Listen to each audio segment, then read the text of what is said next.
अच्छा, अब इस बात को मैं इस तरह समझा देती हूँ। जैसा कि मैंने आपको ये बताया कि अब ये तो अभी पहले पिछले लेक्चर में तो मैंने आपको ये बता दिया ना कि सारे जो सिग्मा फ्रेमवर्क है ये सारा 120 डिग्री पे साबित होता है। अब बात ये है कि मैंने आपको पिछले स्ट्रक्चर में बताया कि ये इलेक्ट्रॉनिक क्लाउड बेंजीन रिंग का डी लोकलाइज क्यों है। जैसे कि आप ये देख रहे हैं, डी लोकलाइज पाई ऑर्बिटॉल और बेंजीन। ये बात यहाँ तक हम पूछे थे कि हर कार्बन एटम के पास एक अनहाइब्रिडाइज पी ऑर्बिटॉल है और हर अनहाइब्रिडाइज पी ऑर्बिटॉल के पास एक एक इलेक्ट्रॉन है। अब जब ये ओवरलैपिंग करेंगे, जाहिर बात है पी ऑर्बिटॉल जो होते हैं जब वो हमेशा पैरेलल ओवरलैपिंग करते हैं, तो उनकी ओवरलैपिंग की वजह से delocalised pi orbital of benzene क्यों बनेगा। और ये मतलब इस तरह का रिंग स्ट्रक्चर क्यों बन रहा है। रिंग स्ट्रक्चर का मतलब है ये जो इलेक्ट्रॉन की प्रोबेबिलिटी है, 6 इलेक्ट्रॉन की probability above and below the ring है in the form of continuous sheet, यानी पाई इलेक्ट्रॉन की प्रोबेबिलिटी अबव द रिंग है एंड बिलो द रिंग है in the form of continuous sheet. इसकी क्या वजह है? उसकी वजह ये है, ये बात समझ आ रही है। मैंने आपको असल में बात की है कि हम ये देखिए, अब ये जो अनहाइब्रिडाइज ऑर्बिटॉल है, अगर ये जस्ट पाई इलेक्ट्रॉन्स बना रहे हैं तो पाई इलेक्ट्रॉन्स की वजह से जो भी इलेक्ट्रॉनिक क्लाउड होता है ये रिंग की शक्ल में है क्यों है, वो कॉन्टीन्यूस शीट क्यों बना रहा है। उसकी वजह ये है कि इसको ज़रा इस तरह समझ लें। अगर पाई बॉन्ड क्या होता है, पाई बॉन्ड हमेशा पैरेलल ओवरलैपिंग से बनता है।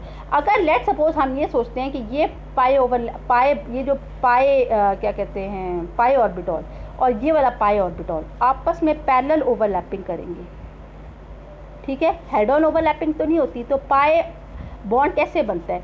तो अच्छा, पैरेलल ओवरलैपिंग की वजह से पाई बॉन्ड बनेगा। तो जो पाई इलेक्ट्रॉन्स होंगे उनको इन दोनों कार्बन एटम के ऊपर पाया जाना चाहिए या इन दोनों कार्बन एटम के नीचे पाया जाना चाहिए, क्योंकि जो पाई इलेक्ट्रॉन्स होते हैं they are always above the internucleus axis और बिलो द इंटरन्यूक्लियर एक्सिस। तो अगर तो ये जो पाई इलेक्ट्रॉन, अगर तो ये जो इलेक्ट्रॉन है ये अगर तो बेंजीन का जो डबल बॉन्ड है वो अपनी जगह पे लोकलाइज्ड होता, तो अगर ये वाला पी ऑर्बिटॉल और ये वाला P orbital let's suppose overlapping करते, तो उस ओवरलैपिंग का नतीजा ये होता कि this pi electron should be found above the internuclear axis and below the internuclear axis, यानी ये electrons above the internuclear axis हैं and below the internuclear axis हैं, लेकिन सिर्फ इन दो कार्बन एटम्स के दरमियान।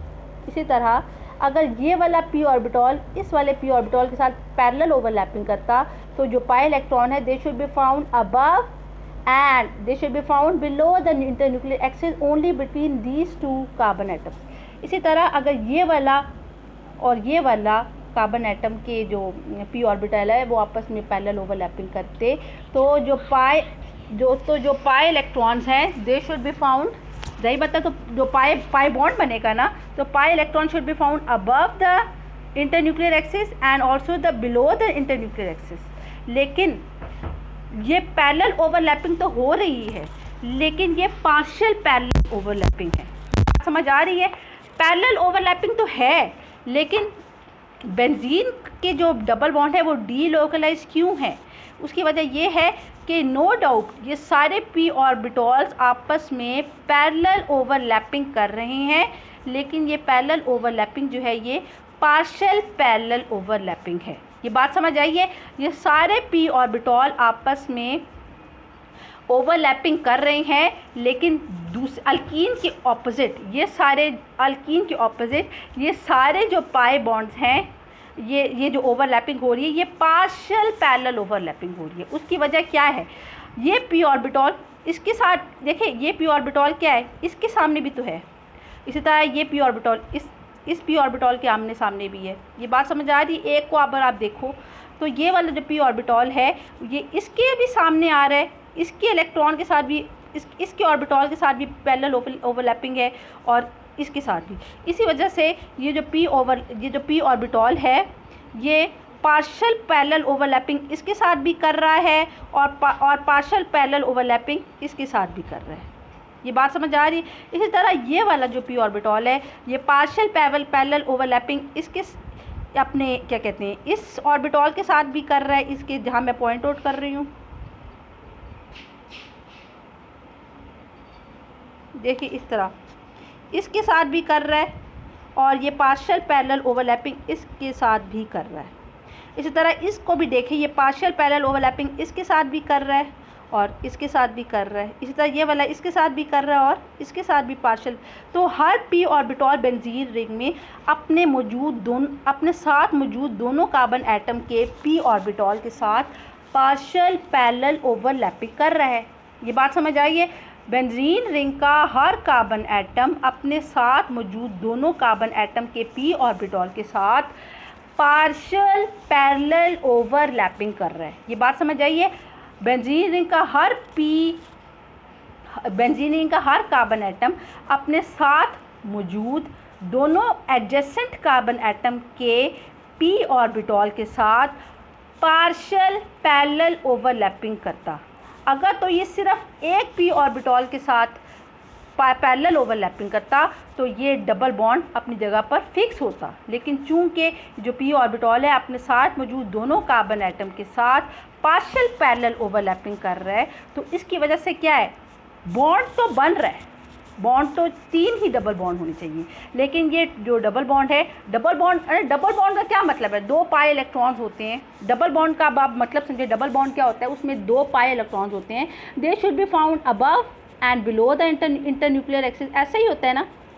लेकिन चूंकि हर कार्बन का जो पी ऑर्बिटल है अपने साथ मौजूद दोनों कार्बन एटम के पी ऑर्बिटल के साथ पार्शियल पैरेलल ओवरलैपिंग कर रहा है, तो आप बताएं ना, हर कार्बन के पास कितने इलेक्ट्रॉन है? 1 है।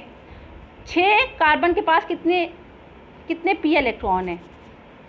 6। तो अब जो पाई बॉन्ड बनेगा इनकी, अब जो पार्शियल पैरेलल ओवरलैपिंग के नतीजे में, ये बात समझ आई, क्योंकि हर कार्बन एटम पार्शियल ओवरलैपिंग कर रहा है अपने साथ मौजूद दोनों एडजेसेंट कार्बन एटम के पी ऑर्बिटल के साथ। इसी वजह से जो 3 पाई बॉन्ड बनेंगे और उसकी वजह से जो 6 पाई इलेक्ट्रॉन्स हैं, they should be in the form of continuous sheath above, अगर मैं इसको above and below the internuclear axis. समझ आ रही है? पार्शियल पैरेलल ओवरलैपिंग का नतीजा ये है कि 3 पाई बॉन्ड्स यानी कि 6 पाई इलेक्ट्रॉन, उनकी प्रोबेबिलिटी जो है it is found above and below the internuclear axis in the form of continuous sheath. Continuous sheath का मतलब ये है कि जो 6 पाई इलेक्ट्रॉन है ये किसी एक कार्बन एटम से बिलोंग नहीं कर रहे, ये सारे एटम के साथ बिलोंग कर रहे हैं। ये जो प्रोबेबिलिटी है 6 पाई इलेक्ट्रॉन की, ये किसी एक कार्बन एटम या किसी 2 कार्बन एटम के साथ नहीं है, बल्कि सारे कार्बन एटम के साथ इक्वल है। इसी वजह से ये जो पाई इलेक्ट्रॉन, जो बेंजीन में पाई इलेक्ट्रॉन की जो प्रोबेबिलिटी है, it is in the form of ring. Benzene में पाई इलेक्ट्रॉन की जो प्रोबेबिलिटी है, it is in the form of continuous sheath of electronic cloud. ये देखिए, बेंजीन में पाई इलेक्ट्रॉन की प्रोबेबिलिटी है in the form of continuous sheath of electronic cloud above and below the hexagonal ring.